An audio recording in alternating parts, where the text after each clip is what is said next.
Hello, happy Friday. Thanks for joining us on Local on 2. I'm Laura Schweizer. And I'm Stephanie Langston, and we are getting in the Christmas spirit and making our very own ornament today, a perfect activity for the family this weekend. Oh yeah, MTSU has joined up with Local on 2 for their series highlighting everything amazing that the university has to offer. That's right, so we called in Dr. Deborah Sigler-Voigt, professor of art education, to show us how to help the kids get into that spirit this weekend. Welcome in. Thank you. I'm so excited to be with you today. These are gorgeous, and this is something that is special to your family. Tell us a little bit about these ornaments. Yes, I first learned how to create these ornaments when I was in high school with my family, and so I'm really excited to share it with you today. It's also something we do in classrooms when teachers don't have access to a kiln. Everyone pretty much has access to flour, salt, oil, water. Yes, and an oven. So let's get to it. Show us how it's done. Sure. So the first thing you want to think about is after you make your mixture, you want to make sure that your dough is not going to be sticking to your working surfaces. So I have a little paintbrush and I just dust my work area. Obviously, I would go underneath that also before starting. Also, same things with my rolling pin. I'm going to make sure that I've covered it. Same thing with my stamps. Very good. So, and just so everyone knows at home, we do have this recipe on WKRN.com. Yes, correct. So when I do my stamp, what I want to make sure is that I'm adding enough pressure. So I can do a little test, start wiggling it, and you feel it. And then I could just gently start picking it up to check that I have it. And then I'm happy with that. And then I could do the same thing with the next step. Go for it. Yes, perfect. And then once you have your desired form, another thing that's going to be really important, which you can see on these examples here, is you want to have a place to hang it. So using a chopstick, any round instrument, a paintbrush or so, you'll want to use that. You can use, No, I'm sorry. While we have most of these items at home, I'm just curious, like, where can we pick up a stamp? This came from a fabric store. You could go anywhere like Joann's, Michael's. You can go online. So suit your decor, what your interest is. At home, we have a peacock tree. So hence, I purchased a peacock stamp. Got it. Of course you do, because you're so creative. So then once you have that, you want to think about your form. Now, a form can go straight from the cookie cutter. So for example, this flower shape. But also I can take a regular household knife. I could take a clay tool, and then I can just cut it out very easily. And it doesn't have to be perfect. That's what I love about this. And if you mess up, what's great is you can just ball it back up, roll it back out. If it dries a little, you just take a little touch of water, roll it in. If it's a little too wet, you just add a little flour. Okay. So then we paint from here? No. Then the next step, thank you, make sure that you poke your hole for the ornament. And then the next phase is we're going to look like it because it's a salt base. They're not going to have that sweet smell. Now, just when you cook the clay, it'll shrink a little bit.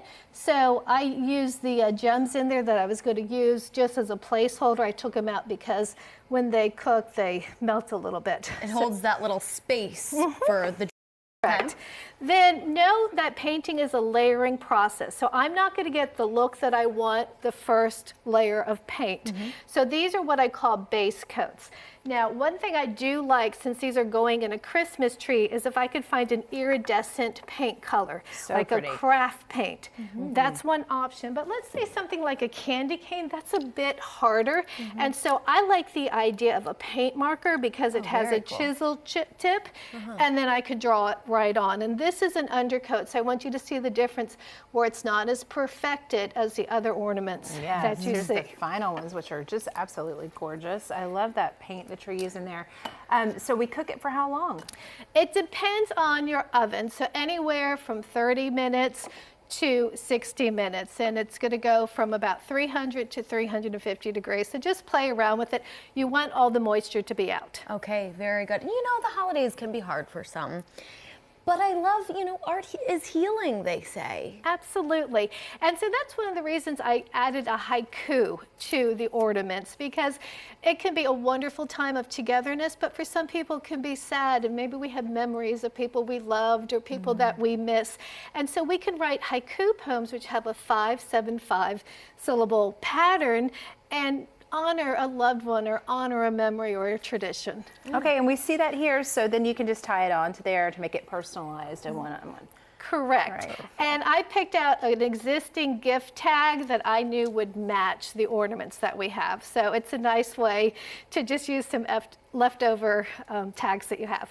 Okay. Oh, go ahead, please. No, ornaments are so special during this time of year. I know for my family specifically, the ones that my kid makes, are the most special moments. And we actually got a small tree to hold just our family ornaments and the ones that he's made. It's a special time. Oh, that's it. And I would recommend use your paint pen and write the date or carve it in so that you remember the moment. Great pro tip. Quick question, where do we get all of these paints? Sure. So these also can come from a craft store. You can buy them online. You can go to an art store. But even some like a dollar store will have some of these cheaper craft paints, and you could find them pretty much anywhere. Oh, I love it. I know you've been at MTSU now for some 20 years. You also had this awesome workbook. Tell us a little bit about your joy that you get in doing this and sharing your art with others. Sure. I love teaching art. I had art as a passion as a child. So when we're talking about family, my grandmother introduced me to art making. I would go over to her house, and I remember before school started, those boxes of 64 crayons. That was a big deal. She would buy me those. She would buy me paint pans.